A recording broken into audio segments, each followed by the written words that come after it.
Ainsi, tu n'es plus esclave, mais tu es fils. Et si tu es fils, tu es aussi héritier par la grâce de Dieu. Maintenant donc, tu n'es plus serviteur, mais tu es fils.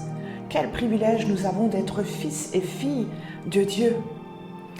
Et je vais finir ce message par la parabole du fils prodigue que j'aime trop parce que à chaque fois quand on la relit, qu'on réécoute un message, il y a tellement de perles, il y a tellement de pépites dans cette parabole. Et on ne va pas parler du fils prodigue, mais on va parler du fils aîné.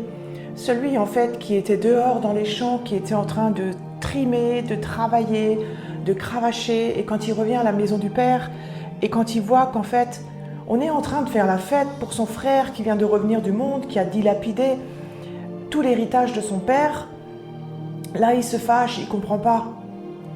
Et ce frère aîné, en fait, il revient des champs, et j'imagine l'état dans lequel il était. Il devait certainement se sentir mauvais parce qu'il avait travaillé toute la journée. Il était en transpiration. Il était certainement sale, plein de poussière. Peut-être qu'il avait même des accros à ses vêtements. Et en tout cas, il travaillait comme un serviteur. Il avait peut-être même une mentalité d'esclave, mais il n'avait pas la mentalité de fils du royaume. Il ne connaissait pas son identité et en fait, il se contentait juste de travailler, de rentrer et d'espérer avoir quelque chose à manger. C'était sa vie en fait. Et je crois que ce cliché, il nous ressemble trop souvent. Combien de fois est-ce qu'on n'est pas pareil à nous contenter que du juste assez au lieu de vouloir le plus qu'assez que le Père désire pour nous? Combien de fois on est dans le juste assez au lieu du plus qu'assez que le Père désire pour nous? En fait, on se contente juste d'arriver, on espère arriver à boucler le mois, à finir nos fins de mois. On est content quand on a de quoi manger dans le frigo. On est content quand on a une voiture, même si c'est une vieille caisse, mais elle fonctionne, elle nous transporte. On est content quand on a un toit au-dessus de nos têtes. Et je ne dis pas que c'est mauvais.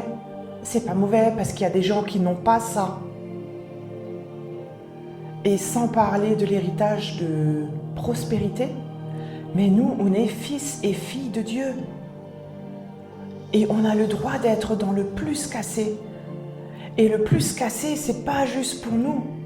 Le plus qu'assez, c'est avoir largement suffisamment pour nous, mais pouvoir donner aux autres, pouvoir donner, distribuer, partager ceux qui ne sont pas encore rentrés dans le royaume de Dieu, ou ceux qui y sont peut-être, mais qui n'ont pas encore cette mentalité, qui n'ont pas encore la révélation de qui est le Père.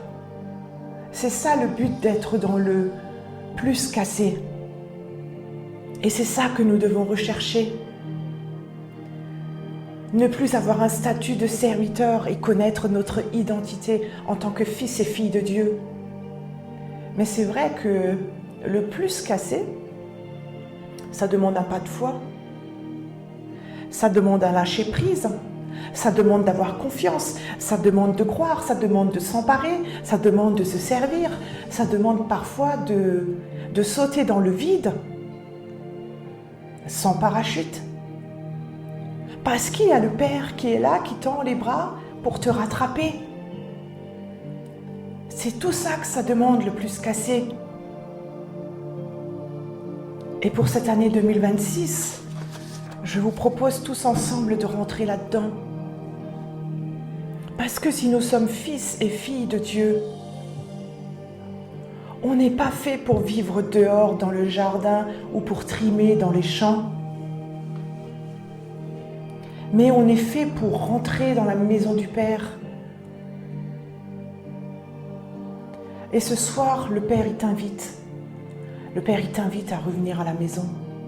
Le Père, il t'invite à franchir le pas de la porte, à ne pas rester sur le perron, mais à rentrer en toute confiance et à te servir. Et je crois vraiment que c'est cette saison où Dieu veut que tous ses enfants y reviennent à la maison. Et je parle non seulement des prodigues, mais aussi ceux qui ont la mentalité du fils aîné, Il désire que c'est la saison où tous les enfants doivent rentrer à la maison et doivent connaître leur identité, ils doivent connaître leur Père. Et je crois que plus nous allons lui faire confiance et croire qui nous sommes, plus aussi ça va être facile de nous servir. Je vais avoir besoin d'une guérison, je vais me servir. Je vais avoir besoin de provision, je vais me servir. Je vais avoir besoin de finances, je vais me servir. Hermoso